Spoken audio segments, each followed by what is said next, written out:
নমস্কার বন্ধুরা, পাঠবাড়ির কথকতায় স্বাগত। আগামীকাল মকর সংক্রান্তি, পৌষ মাসের শেষ দিন।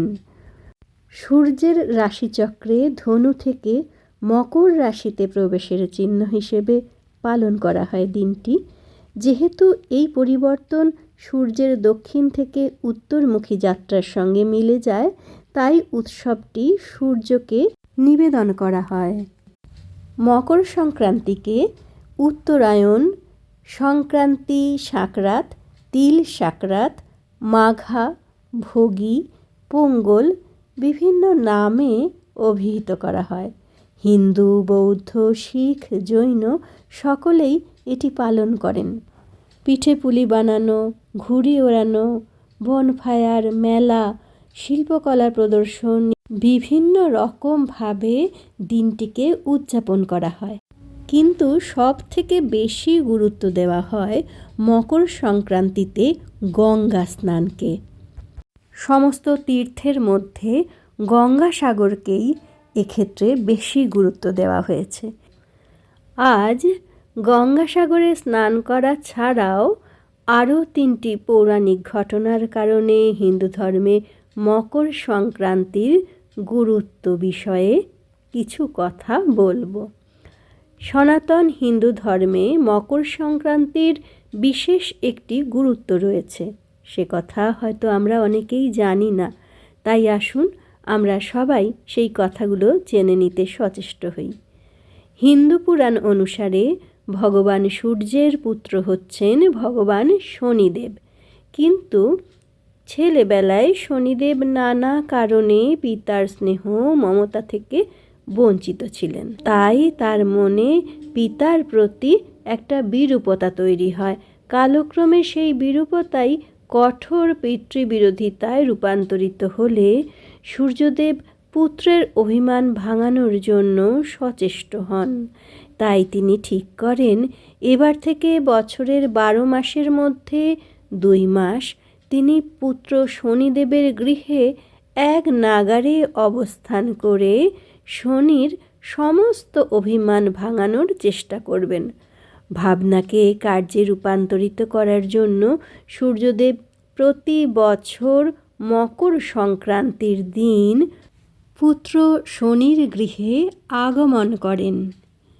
তাই এই দিনে যেসব পুণ্যার্থী স্নান সমাপন করে নিকটজনদের মঙ্গলের জন্য সূর্যদেবকে অর্ঘ্য নিবেদন করেন, সূর্যদেব প্রসন্ন হয়ে সেই সব ভক্তের মনোবাসনা পূর্ণ করেন। এখানে আমি সূর্যের অর্ঘ্যের মন্ত্র এবং প্রণাম মন্ত্র বলবো।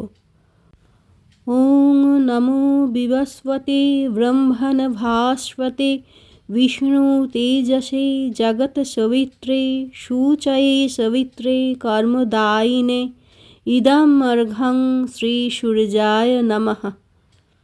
এইটি অর্ঘ্য মন্ত্র। প্রণাম মন্ত্র: ওং জবাকুসুম সংকাশং কাশ্যপেয়ং মহাদূতিং ধান্তারিং সর্বপাপঘ্নং প্রণতোস্মি দিবাকরম।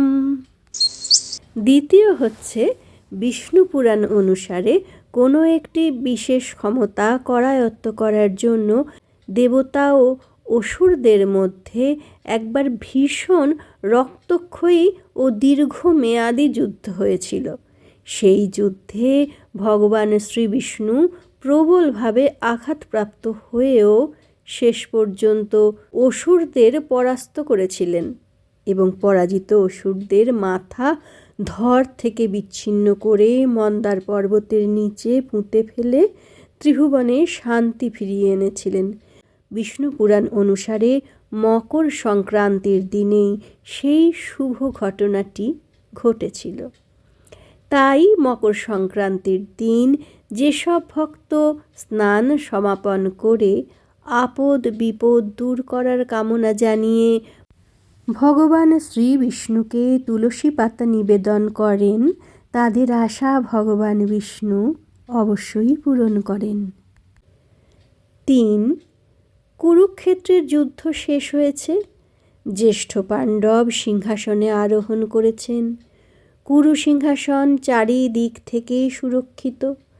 তবুও গঙ্গাপুত্র ভীষ্মদেব যুদ্ধক্ষেত্রে শরশয্যায় শায়িত থেকে ভীষণ কষ্ট পাচ্ছেন দেখে অর্জুন এর কারণ জানতে শ্রীকৃষ্ণের শরণাপন্ন হলেন। তখন ভগবান শ্রীকৃষ্ণ বললেন, হে পার্থ, পিতামহ ভীষ্ম কোনো সাধারণ ব্যক্তি নন, তিনি হচ্ছেন অষ্টবসুর এক বসু। বিশেষত তিনি ইচ্ছা মৃত্যুর অধিকারী। তাই এই পৃথিবীর মায়া ত্যাগ করে স্বর্গলোকে যাবার উপযুক্ত সময় তিনি নিজেই ঠিক করবেন। তাই চলো আমরা সবাই মিলে তার কাছে গিয়ে সেই সম্পর্কে অবগত হই। কথা অনুযায়ী শ্রীকৃষ্ণ সমস্ত পাণ্ডবদের নিয়ে পিতামহ ভীষ্মদেবের কাছে উপস্থিত হলে সবার কৌতূহল নিরসনের জন্য ভীষ্মদেব জানালেন যে তিনি মকর সংক্রান্তির দিন ইহলোক ত্যাগ করে স্বর্গলোকে যাত্রা করতে চান। যেহেতু এখন দক্ষিণায়ন চলছে, সেহেতু স্বর্গের দেবতারা বিশ্রাম গ্রহণ করছেন।